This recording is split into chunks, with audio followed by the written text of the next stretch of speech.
Dia absen hari ini 2 kali ya. Selesai Bu kuliahnya farmasi, minggu depan udah di Bu Bu ini Bu oh minggu depan nanti saya Ibu lihat ya. Minggu depan UTS-nya Ibu ya, UTS-nya Ibu atau sudah materinya Bu ini Bu siapa? Bu Chandra, Ibu lihat dulu. Nah, nanti malam Ibu share itunya jadwalnya. Jadi mikrobia patogen pada manusia ya, spesies banyak bakteri patogen itu ibu batasi adalah hanya contoh yaitu bakteri gram positif itu berbentuk basil, berbentuk batang dan membentuk spora. Contohnya adalah Bacillus dan Clostridium ya. Jadi 2 itu aja. Nanti yang negatif juga 2 kalau nggak salah ya. Nah, spesies Bacillus ini berbentuk batang besar, aerob yang membentuk rantai. Nah, biasanya keberadaannya ada di tanah, ada. Kemudian di air ada, di udara karena dia punya spora, dan juga ada di tumbuh-tumbuhan. Misalnya Bacillus anthracis ya. Bacillus anthracis melalui penyakit pada herbivor yaitu kambing, domba, lembu dan kuda ya. Nah, ini dia antrak ini ada 3 infeksi ya, yaitu melalui oral, melalui jadi tetelan ya, itu kemudian kulit di kulit yaitu antrak kulit, kemudian inhalasi ya, yaitu antrak inhalasi ya. Kemudian yang di oral itu adalah gastrointestinal ya. Jadi ada 3 macam bentuk patogen antrak ini ya. Kemudian sporanya tumbuh pada jaringan tempat masuk, kemudian menyebar melalui saluran getah bening ke dalam darah dan jaringan sebelum dan sesudah hewan mati ya. Kemudian membentuk kapsul bersifat virulen yaitu yang mengandung polydeglutamik yaitu antifagositosis, artinya tidak bisa ditelan oleh sel fagosit itu makrofag ya, dan gen pengkodenya ada di plasmid. Ya. Toksin antrak tersusun atas 3 protein, dia protektif antigen, PA, protektif antigen, kemudian edema faktor, EF, dan letar faktor, ya, LF. Ya. Pada darah dapat mencapai 10 pangkat 7 ml sebelum kematian.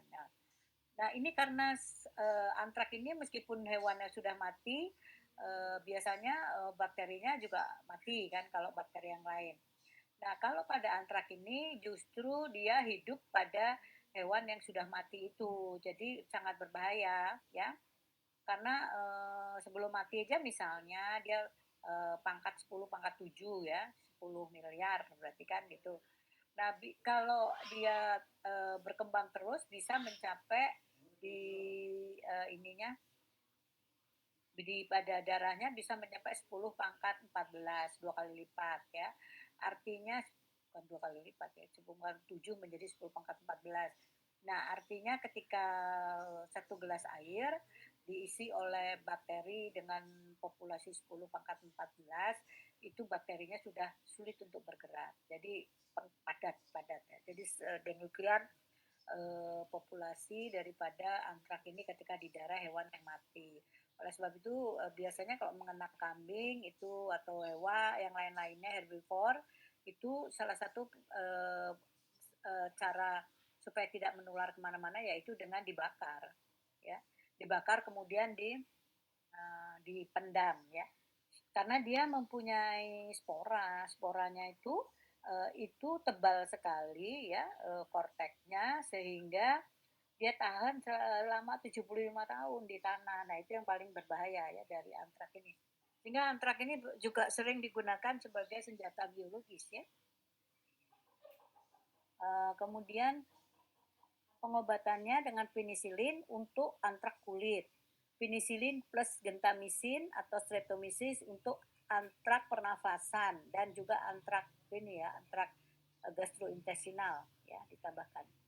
Nah, ada vaksinasi ya. Vaksin yaitu antigen protektif yang dipresipitasi dengan aluminium hidroksida yang diambil dari filtrat biakan yang steril dengan galur avirulen yang tidak berkapsul ya. Nah, itu vaksin yang dibuat untuk vaksin antrak. Tetapi kalau di Rusia itu adalah vaksinnya yaitu spora hidup yang dilemahkan. Jadi beda kalau ini ada yang galur avirulen, kalau yang di spora galur virulen tapi dilemahkan. Nah, kemudian Bacillus cereus ya. Bacillus cereus itu penyebab keracunan makanan ya. Jadi jenisnya ada dua ya, yaitu jenis yang muntah dan jenis yang diare ya. Jenis yang muntah ini biasanya adalah berkaitan dengan pencemaran di nasi ya, nasi. Jadi di nasi itu Bacillus cereus suka di sana ya. Jadi bukan manusia aja yang suka nasi, ternyata Bacillus cereus juga suka nasi ya. Kemudian jenis diare itu berkaitan dengan biasanya dia mengkontaminasi daging dan saus ya. Toksinnya adalah enterotoksin ya. Enterotoksin adalah toksin yang dikeluarkan di daerah pencernaan ya, enterotoksin ya. Ini biasanya dapat sembuh sendiri kurang lebih 24 jam. Nah, dapat sembuh sendirinya itu tergantung dari imunitas. Kalau dia lagi, maksudnya orang lagi flu gitu, terus kemudian kena ini, ya kondisi imunnya kan lagi turun, ya bisa aja menjadi harus diobati ya.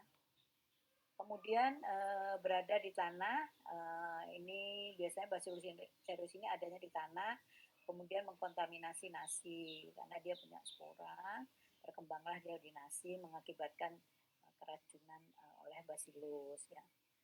Ya, spora bertunas dan sel vegetatif menghasilkan toksin selama fase log pertumbuhan, kemudian sporulasi toksin dapat dihasilkan dalam makanan atau di dalam musuh. Jadi toksinnya bisa dihasilkan di nasinya atau di dalam pencernaan ya.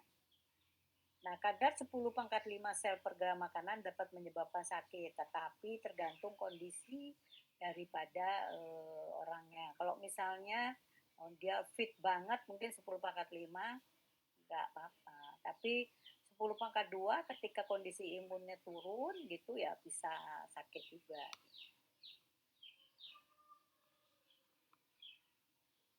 Nah, spesies Clostridium itu Clostridia adalah batang aerobik, gram positif, kemudian flagel merusak protein dan membentuk toksin. Tempat hidupnya yaitu di tanah dan usus manusia dan hewan. Ya sebetulnya flora normal ya, ada di pencernaan ketika jumlahnya tertentu ya. Jenis patogen dapat menyebabkan penyakit botulism, tetanus, gangrena dan colitis pseudomembranosa. Jadi agak berbahaya banget ya Clostridium ya.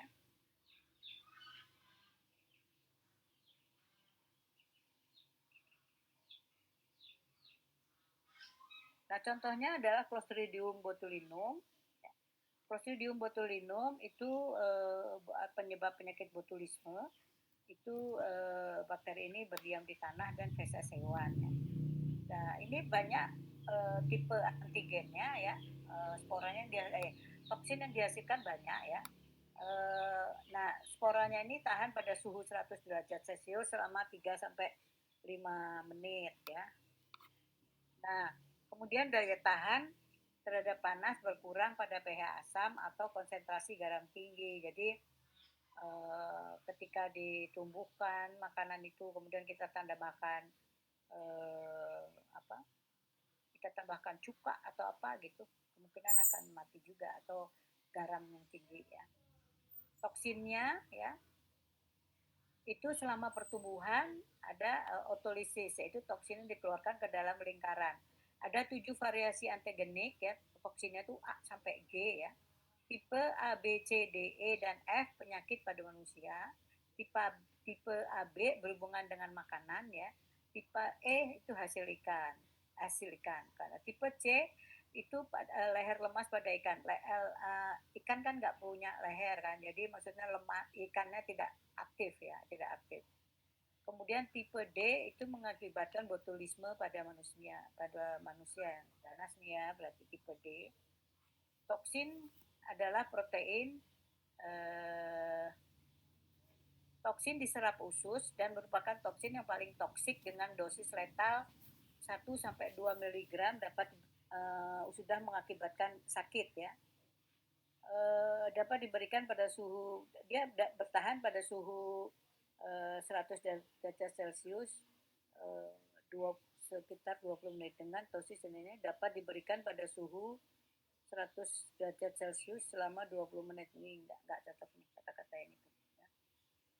Kemudian contoh yang lain adalah Clostridium tetani ya. Kalau tadi botulinum mengakibatkan botulisme, Clostridium tetani mengakibatkan tetanus ya. Pada bakteri ini juga ditemukan pada tanah dan tinja hewan kuda ya. Kemudian beberapa tipe Clostridium tetani dibedakan dengan antigen flagel spesifik. Antigen O somatik menghasilkan neurotoksin dari tipe antigen yang sama, tetanus polmi. Jadi neurotoksin adalah toksin yang dikeluarkan di saraf ya, di daerah saraf ya.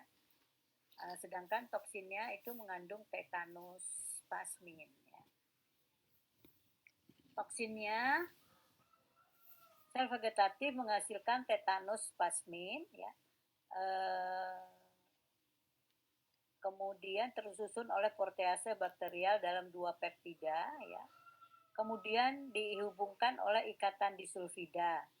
Toksin diberi ikatan dengan reseptor di membran presinap pada motor neuron, kemudian bergerak ke hulu melalui sistem transport aksonan retrograd menuju sel bodies neuron tersebut sehingga medula spinalis dan batang otak. Akibatnya kalau sudah sampai ke batang otak adalah hiperrefleksia, jadi bergerak tidak bergerak yang tanpa kendali ya. Kemudian kaku-kaku otot, kemudian mengakibatkan kelumpuhan ya. Nah, toksin dalam jumlah yang kecil dapat mematikan manusia. Jadi kalau Clostridium tetani itu cuma 18 jam ya. 18 jam tidak diobati ya langsung meninggal. Jadi misalnya ada saudara atau apa yang menginjak paku di jalan gitu, takutnya kan dia kena kotoran hewan atau debu-debu, itu biasanya harus langsung dibawa ke rumah sakit untuk disuntik anti tetanus ya, harus itu, nggak boleh enggak, karena tetani ini patogen sekali dan hanya 18 jam kan diobatinya itu tadi kejang-kejang, gerak gak normal, kemudian lumpuh, terus meninggal ya, karena racunnya sangat toksik banget ya. Nah, pengendaliannya untuk penyakit tetanus tadi, kalau nggak salah kalau untuk yang mau nikah syaratnya adalah disuntik tetanus ya, untuk melindungi ibu dan babynya ya. Imunisasi 3 kali dengan dosis ulangan 1 tahun kemudian ya. Jadi protokol SOP-nya imunisasi ini setahun kemudian harus diimunisasi lagi sebagai booster ya. Pencegahan dan pengobatan tidak memuaskan, maka pencegahan sangat penting ya.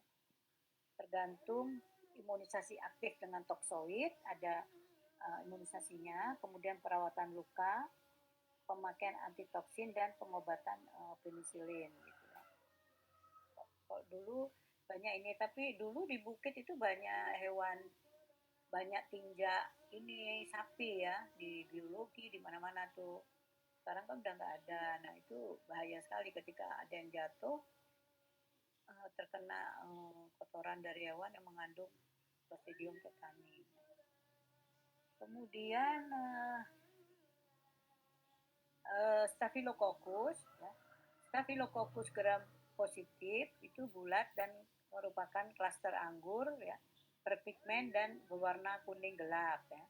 Beberapa merupakan flora normal. Flora normal itu adalah bakteri yang ada di dalam tubuh manusia membantu proses metabolisme manusia. Jadi dia bersifat baik ya kalau flora normal. Ya. Kenapa sih disebut flora Bu? Kayak bunga ada mikrobiota normal. Ada yang ngomong gitu juga. Tapi istilahnya begitu memang ya. Berapa merupakan flora normal pada kulit dan selaput lendir manusia. Kemudian yang patogen dapat menghematolisis darah, ya, mengkoagulasi plasma dan menghasilkan toksin yang stabil pada panas dan mudah resisten pada antibiotik. Ya. Contohnya terdapat 30 spesies yang berkaitan dengan medis, misalnya Staphylococcus aureus. Ini banyak yang resisten ya, ya. S. aureus ini. Jadi di lab mikro tuh kita biasanya praktikum pakai Staphylococcus aureus itu udah multi resisten dia terhadap beberapa antibiotik kan. Ini kita dapatkan dari rumah sakit Sanglah, dari pasien berarti kan. Kemudian Staphylococcus saprophyticus menyebabkan infeksi pada saluran urin pada wanita.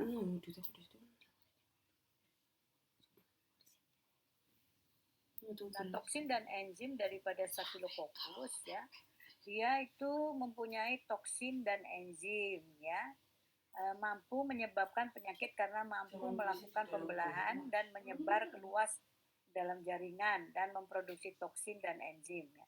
Beberapa toksin di bawah kontrol genetika plasmid, misalnya enzim nih katalase ya. Katalase yang mengubah H2O menjadi H2O dan O2 ya. H2O2 menjadi H2O dan O2.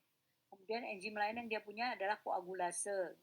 Koagulase Staphylococcus aureus menghasilkan koagulase, yaitu suatu protein menyerupai enzim yang mampu mengumpulkan plasma pada serum dan dapat mengubah ingesti oleh sel fagositik. Nah, enzim yang dihasilkan adalah hyaluronidase, lipase, dan beta-laktamase. Jadi ada 2, 3, 4, 5 enzim ya. Nah, toksinnya adalah eksotoksin ya. Ada endotoksin, ada neurotoksin, ada endotoksin, ada eksotoksin, ada neurotoksin, ada enterotoksin ini tadi ya. Kalau endotoksin, toksin dikeluarkan pada lingkungan yang kecil sekitarnya ya. Kalau eksotoksin, toksin yang dikeluarkan pada lingkungan yang lebih luas ya. Bukan artinya ekso dia di luar, endo di dalam, nah ya udah sebutkan. Kalau entero adalah toksin yang dikeluarkan di khusus di pencernaan. Neuro adalah toksin yang dikeluarkan di daerah saraf, ya, jadi beda. Harus ini kan dipahami itu, sering keluar di ujian. Ya. Kemudian leukosidin, toksin S. aureus dapat membunuh sel darah putih pada berbagai binatang. Ya. Nah ini bagaimana dengan manusia, kita harus cari di jurnal ya, harus baca lebih lanjut. Toksin eksfoliatif yaitu termasuk sedikitnya 2 protein yang menghasilkan desquaminasi generalisita pada Staphylococcus aureus syndrome. Jadi penyakit ruam-ruam merah-merah pada misalnya pada leher, pada paha gitu ya, akibat ini tadi toksin eksfoliatif dari S. aureus. Biasanya dia habis renang tuh suka merah-merah di leher, tapi itu kena Staphylococcus aureus syndrome ya namanya ya. Kemudian enterotoksin ada sedikitnya 6 A sampai F, toksin larut dihasilkan oleh hampir 50% Gallus S. aureus ya. Toksin ini tahan terhadap panas, 30% pada air mendidih ya. Bahaya sekali ya, dan resisten pada aksi enzim usus. Penyebab penting pada keracunan makanan ya. Enterotoksin dihasilkan ketika tumbuh pada makanan yang mengandung karbohidrat dan protein ya. Gen enterotoksin berada dalam kromosom, tetapi plasmid dapat membawa protein yang mengatur produksi toksin. Jadi di plasmidnya ya. Oke, itu tadi judulnya. Ya, sekarang patogenitas bakteri, gram positif dan negatif. Oh, salah. Ini sekarang ya. Batang gram negatif Enterobacteriaceae. Kalau tadi kan batang gram positif ya, sekarang batang gram negatif. Contohnya Enterobacteriaceae banyak di bahas orang ya, enterobakteriaceae, karena di situ banyak yang patogen ya.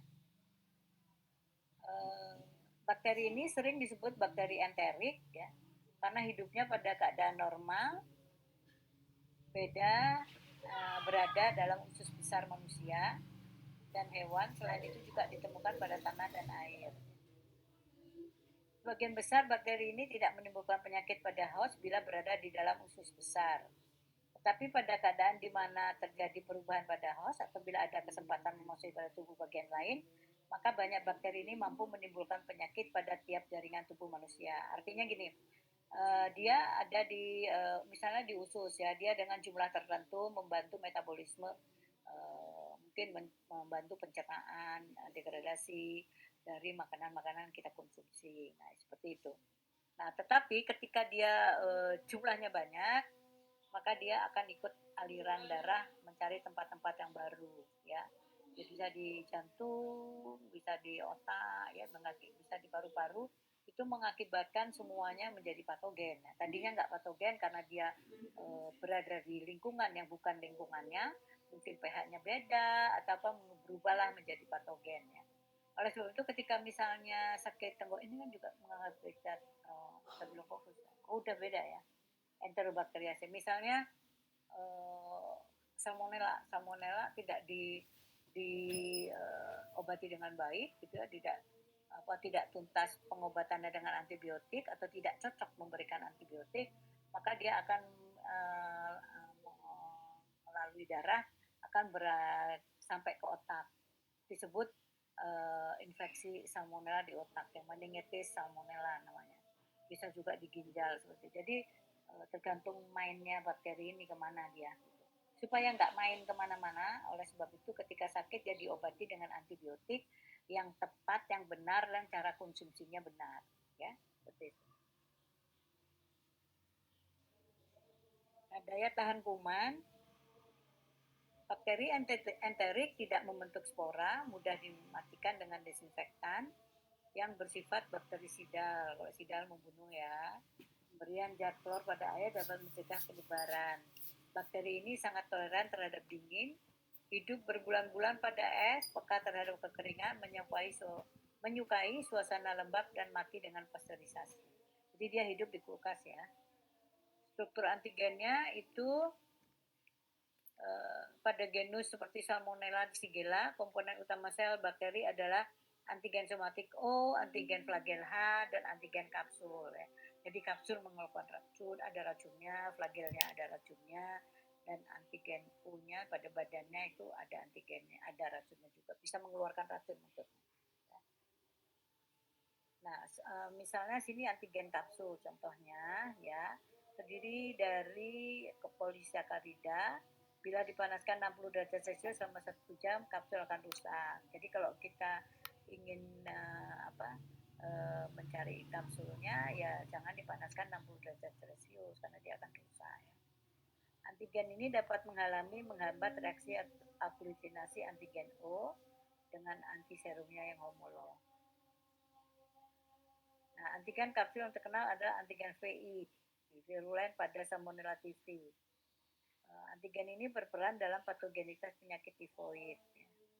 Jadi ini juga ditemukan pada Salmonella typhi dan Salmonella dan Citrobacter ya. Jadi kalau kita ingin mendapatkan antigen kapsul ya itu tadi ya.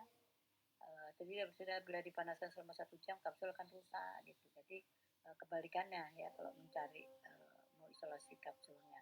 Kemudian antigen flagel terdiri atas protein.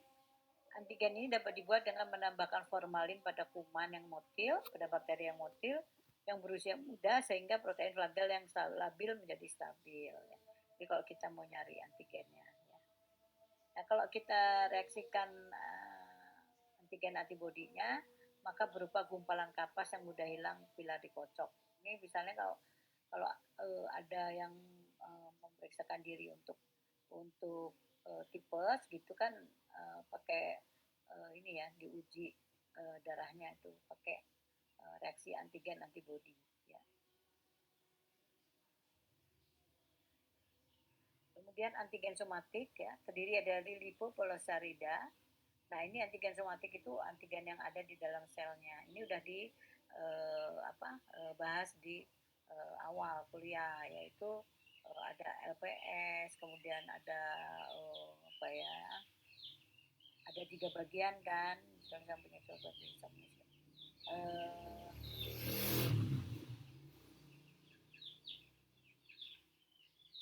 nah, itu. Ini ada yang bagian O spesifik polisakarida ya, yang mengeluarkan endotoksin, ada lipid A yang menimbulkan gejala.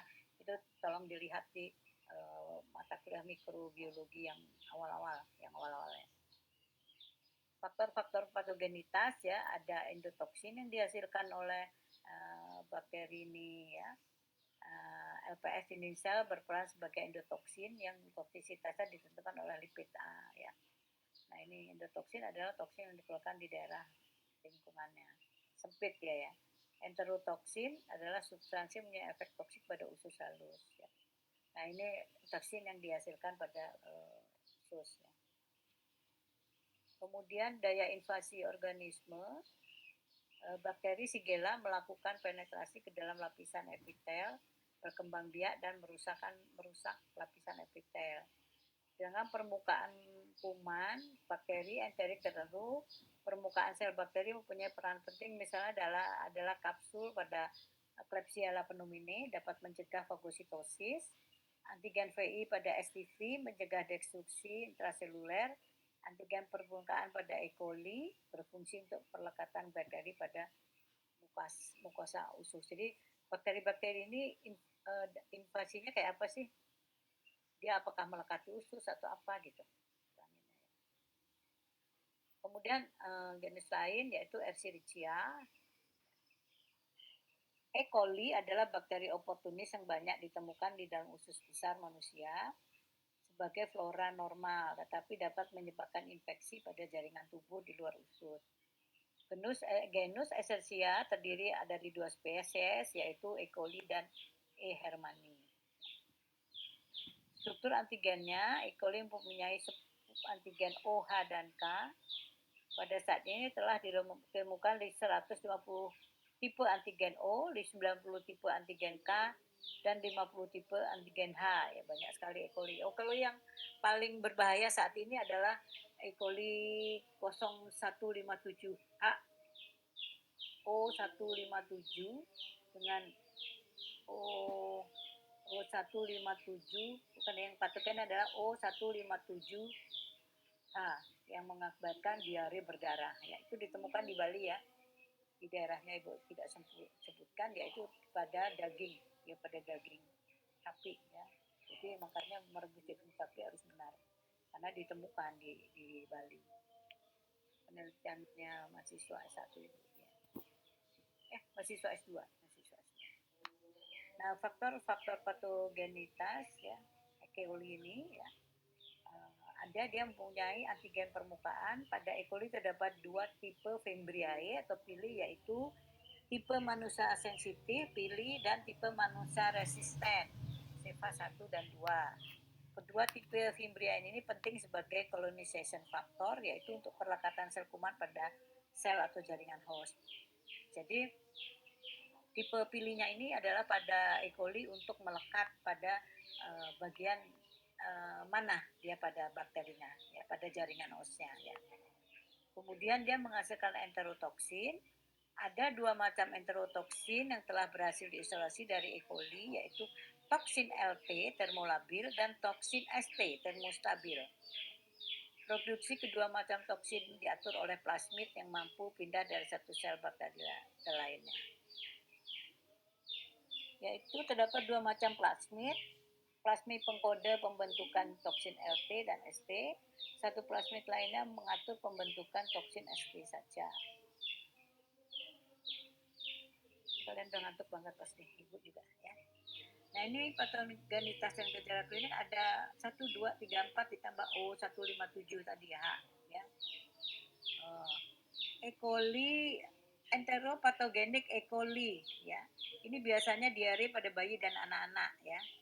Kemudian enterotoksigenik E. coli menyebabkan secretory diare seperti pada kolera ya. Kemudian EYEC ini entero invasive E. coli menyebabkan diare seperti disentri disebabkan oleh Shigella dan tinja mengeluarkan darah ya.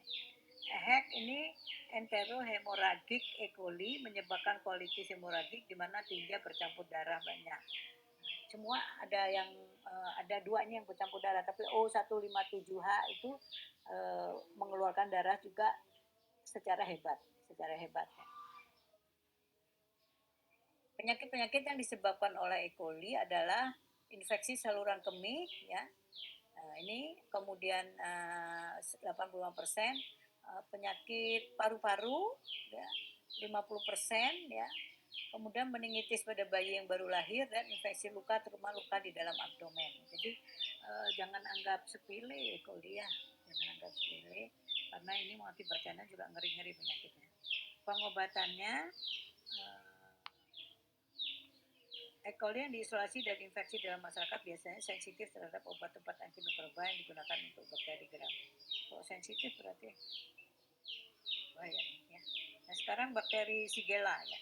Bakteri ini menyebabkan diare. Terdapat 4 spesies yaitu Shigella flexneri, Shigella bodii, Shigella sonei, dan Shigella dysenteriae.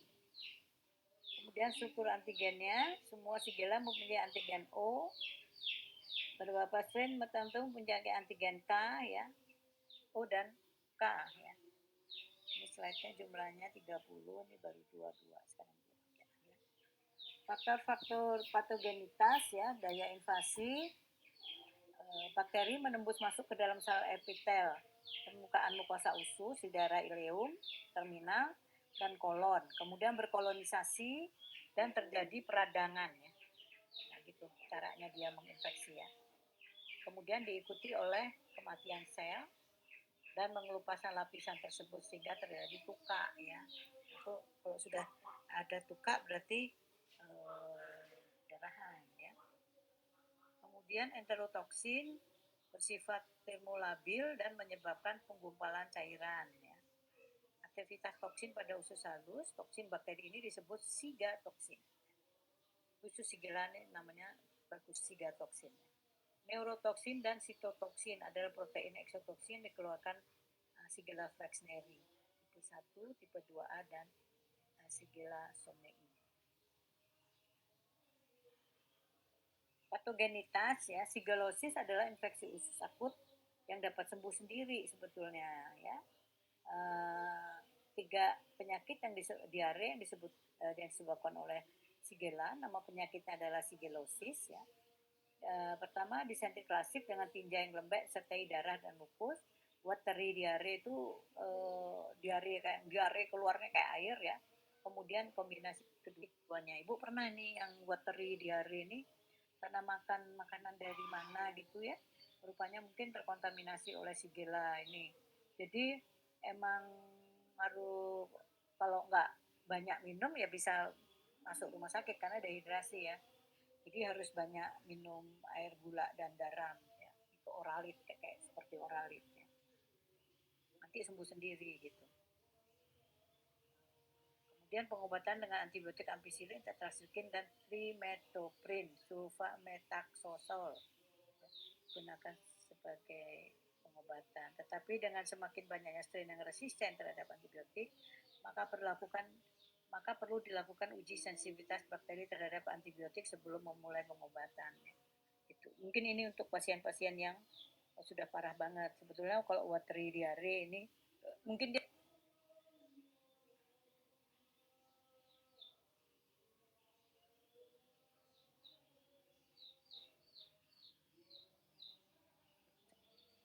kemudian olalit. Karena watery diare kan terus-menerus ke kamar mandi.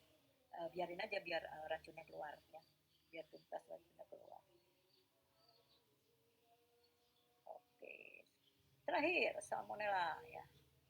Bangun dah kalian karena dengar kata terakhir. Salmonella ini adalah agen penyebab bermacam infeksi mulai dari gastroenteritis sampai demam tifoid berat yang disertai bakteriemia. Ya. Jadi oleh Ewing, Salmonella ini diklasifikasikan dalam 3 spesies, yaitu Cholera Suis, TB, dan Enteriditis. Ritidis. Dan bakteri dengan tipe antigenik yang lain dimasukkan dalam serotipik dari Salmonella paratyphi enteritidis, bukan sebagai spesies baru lainnya. Misalnya Salmonella paratyphi A sekarang diklasifikasikan sebagai Salmonella enteritidis bioserotipe paratyphi A. Struktur antigennya ya, dia mempunyai antigen O, antigen H, dan antigen VI ya. Makanya kalau diperiksa sakit tipes itu dari ketiga ini O, H, I, VI. Nanti keluar dari hasilnya O-nya kalau tinggi itu berarti sudah harus masuk rumah sakit. Ya, kalau O-nya yang tinggi. Gitu. Kalau H sama VI tinggi artinya masih bisa tidak perlu dirawat. Artinya dikonsumsi obat ya selama 5 hari antibiotik. Tapi kalau O ini yang paling patogen ini harus dirawat di rumah sakit ya.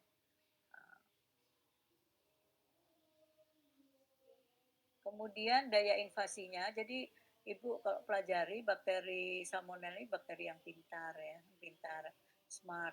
Ya, jadi dia masuk ke dalam epitel, kemudian malah justru dia ingin dimakan oleh sel difagosit ya, difagosit oleh sel makrofag ya. Malah justru kesana orang bakteri yang lain itu justru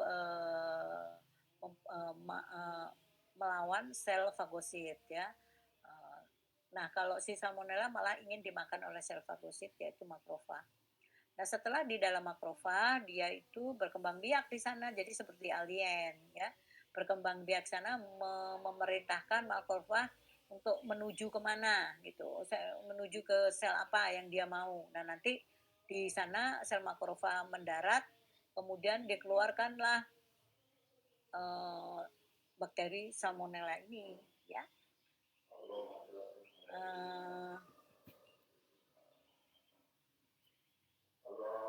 Nah, kemudian dilepaskan di aliran darah malah ya. Terjadi bakterimia dan pas saat ini penderita akan mengalami panas tinggi. Jadi ketika ada yang sakit tipes panasnya naik tinggi, artinya si bakterinya dilepaskan oleh sel makrofag ya. Dia di sel makrofag di dalam setelah pemutilifikasi kemudian dilepaskan lagi ke dalam sel darah bakterinya ini sehingga menimbulkan panas tinggi ya. Panas tinggi kan, panas tinggi gejala ya, gejala berarti dia ada di di bagian LPS A ya, A ya. Kemudian bakterimia dapat menyebabkan 2 kejadian kritis, yaitu masuknya kuman ke dalam kantung empedu dan plaque fail sehingga mengakibatkan radang yang hebat diikuti dengan pendarahan ya.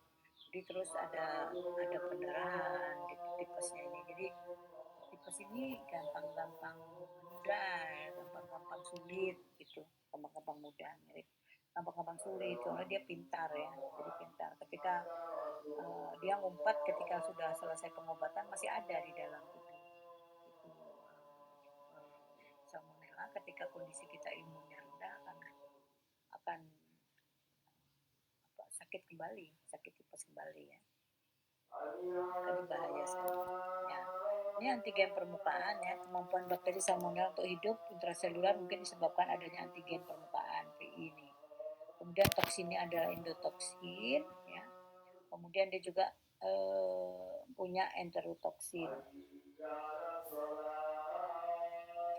Patogenitasnya adalah salmonellosis adalah istilah yang menunjukkan adanya infeksi oleh bakteri salmonella dan dibagi menjadi 4 sindrom. Yang pertama, gastroenteritis atau yang dikenal dengan keracunan makanan ya.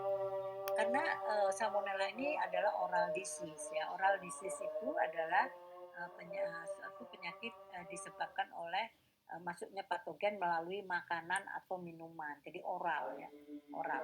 Jadi makanan dan minuman yang terkontaminasi gitu ya. Nah, meskipun dikatakan keracunan makanan, sebetulnya adalah infeksi usus ya. Masa inkubasi berkisar antara 12 sampai 18 jam lebih ya. Setelah itu demam tifoid ya atau demam enterik adalah demam akut yang disebabkan oleh STV. Penyakit ini dapat disebabkan oleh S. enteritidis, bioserotipe paratipi A, dan S. enteritidis serotipe paratipi B yang disebut demam paratipoid. Kemudian bakteria Septicemia ditemukan dapat ditemukan pada demam tifoid dan infeksi salmonella non-TB lainnya ya. Gejala yang menonjol adalah panas dan bakterimia intermediate. Ya. Adanya salmonella di dalam darah yang tadi disebutkan karena makrofag mengeluarkan mengeluarkan salmonella pada saluran darah ya.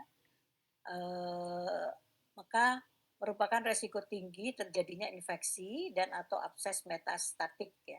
Penyebab tersering adalah Staphylococcus strain dan selain S. enteritidis dan S. clarasuis. Kemudian karier ya. Semua individu dengan infeksi salmonella mengekskresikan kuman dalam tinja dalam jangka waktu yang bervariasi yang disebut karier convalescent. Yang pada bulan ketiga kira-kira 90% penderita tidak mengekskresikan bakteri tersebut. Individu yang mengekskresikan salmonella selama 1 tahun atau lebih disebut karier kronik. Jadi seorang orang yang setelah kena tipes itu selama 3 bulan di tinjaknya masih ada tipesnya, masih ada salmonellanya gitu. Karena dia karier ya, karier. Jadi selama 3 bulan ini si bakterinya juga masih ada ya. Jadi harus dijaga benar-benar makanannya ya. Jadi orang penderita tipes itu kan pengobatannya cuma antibiotik kan cuma 5 hari. Setelah itu ya tergantung kita meningkatkan imun tubuh, artinya mengkonsumsi makanan-makanan yang tidak merangsang usus pencernaan, misalnya tidak boleh pedas, tidak boleh instan, tidak boleh mie goreng, pokoknya goreng-gorengan seperti selama 3 bulan ya. Kalau enggak dia akan kambuh kembali ya, akan kambuh kembali dan 1 tahun tidak boleh lebih dari 3 kali kambuh. Kalau 3 kali kambuh akan cenderung menjadi kanker usus nantinya ya. Kemudian pengobatannya yaitu pengobatan antibiotika yang efektif dapat mengurangi angka kematian menjadi 1% di Amerika Serikat. Jadi antibiotikanya itu menggunakan chloramphenicol. Sekarang sudah berapa turunannya chloramphenicol ya. Karena kalau si bakterinya ini sudah di darah, artinya sudah tidak bisa menggunakan antibiotika yang diminum. Ya, udah nggak bisa. Jadi dia harus pengobatannya menggunakan antibiotika yang cair yang disuntikkan dalam infus ya, sehingga bisa membunuh bakteri di aliran darah. Jadi berbeda pengobatannya. Ya. Kalau masih bisa diobati pakai obat minum itu sembuh itu bagus ya. Ketika udah minum obat itu panasnya masih tinggi berarti dia sudah ada di aliran darah. Dicek oh ya benar dia ada di aliran darah kan dikultur ya, dikultur darah. Oke, demikian kuliah dari Ibu. Ada yang ditanya? Maraton ya kuliah hari ini. Oke, ada yang ditanya? Jadi kuliah Ibu hari ini terakhir ya, mohon diisi absennya 2 kali ya, 2 kali untuk praktikum sekali aja karena nanti kan untuk praktikum nih Ibu akan tanya ke koprodi kalian ya, koprodi kalian diperbolehkankah untuk offline, tapi biasanya biasanya yang tahun lalu itu tahun lalu itu 4 kali offline. Jadi nanti yang pertama itu adalah yang penting adalah penghitungan bakteri, kedua adalah bioassay ya, menguji aktivitas antibakteri sesuai dengan bidang kalian karena itu ada di ujian kompetensi kalau nggak salah penggunaan pipet segala macam itu ada jadi dipraktikumkan. Yang ketiga itu nanti pengaruh lingkungan terhadap pertumbuhan bakteri dan yang keempat itu apa satu lagi gitu empat atau 3 atau 4 materi. Nah kemudian setiap harinya itu kan kalau mikro itu kan hari ini praktikum besoknya datang. Nah besoknya datang tuh dihitung juga absennya karena kalian akan bekerja luar biasa kalau praktikum mikrobiologi itu ya karena bukan sekarang praktikum sekarang selesai sekarang praktikum besok diamati. Ada yang praktikum kualitas air itu sampai 5 hari tapi mungkin tidak dipraktikumkan di offline ya karena 5 hari akan bertemunya 5 hari berturut-turut itu nggak bagus juga nggak protokol kesehatan. Saya rasa cukup sekian dari Ibu. Ada Selamat yang sore, ditanya, Ibu. Lucy? Ya, siapa yang Mohon tanya izin ini? bertanya, Ibu. Ya, Dewa Um, Ayu, Oke, betul, silakan. Ibu. Terima kasih, Ibu, waktunya. Perkenalkan, saya Dewa Ayu, NIM 42. Izin bertanya, Ibu, Ya. terkait apa yang sudah Ibu jelaskan tadi.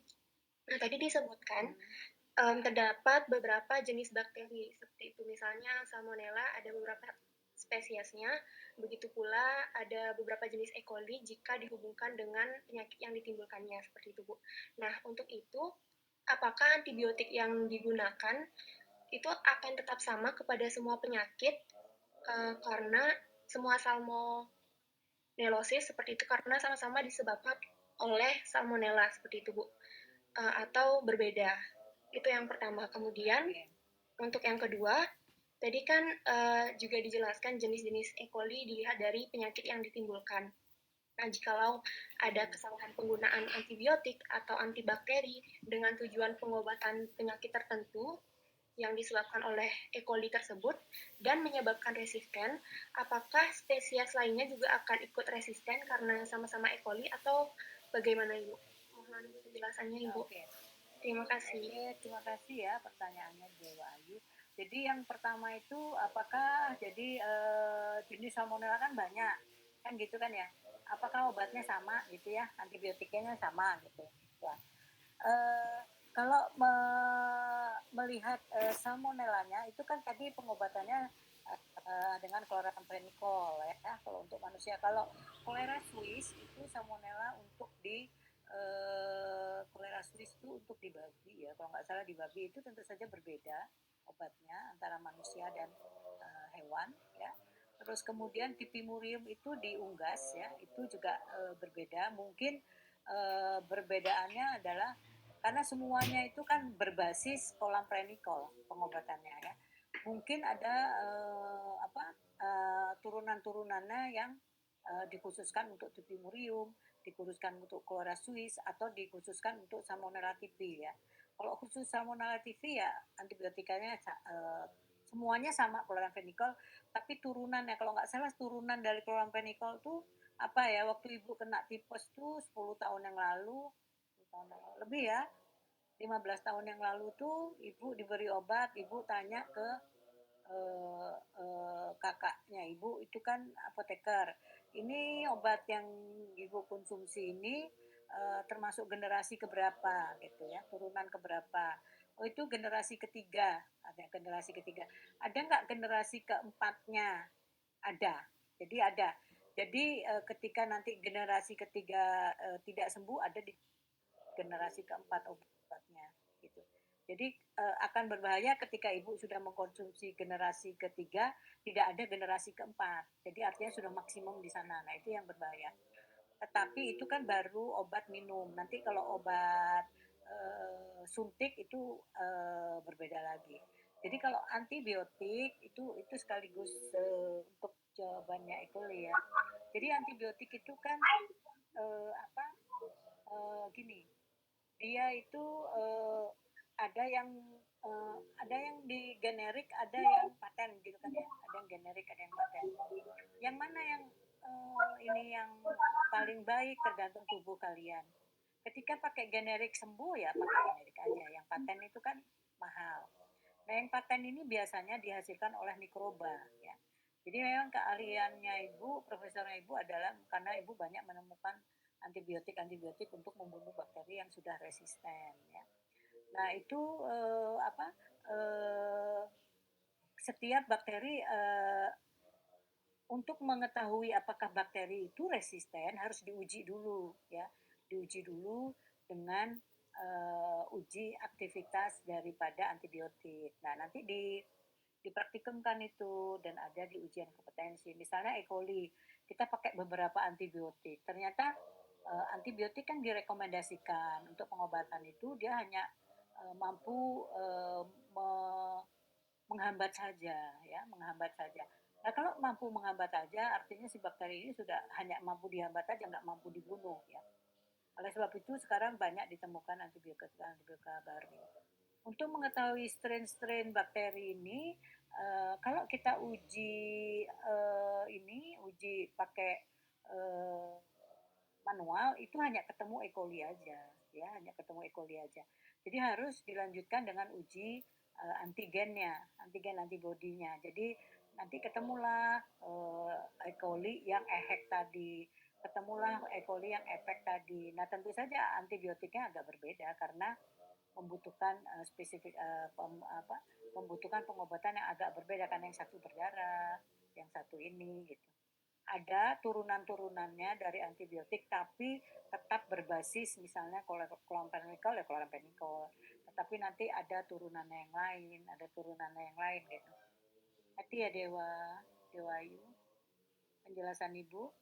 Oke, Ibu, sudah. Terima kasih, Ibu. Berarti untuk pengobatannya Oke. itu akan tetap ada, umumnya basisnya tetap sama, misalnya chloramphenicol, namun akan ada turunannya yang akan disesuaikan dengan targetnya. Seperti itu ya, Bu.